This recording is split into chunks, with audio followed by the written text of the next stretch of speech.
in there? Behind?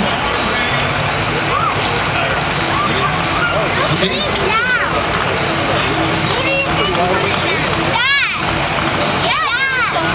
Randy Overton and the Evil Diesel.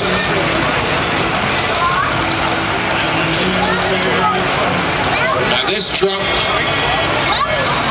might look kind of factory in the lines and the windows and stuff, but it's built from the ground up for pulling. It's kind of got a bit of a knock-beat look to it as it sits there waiting to go to work.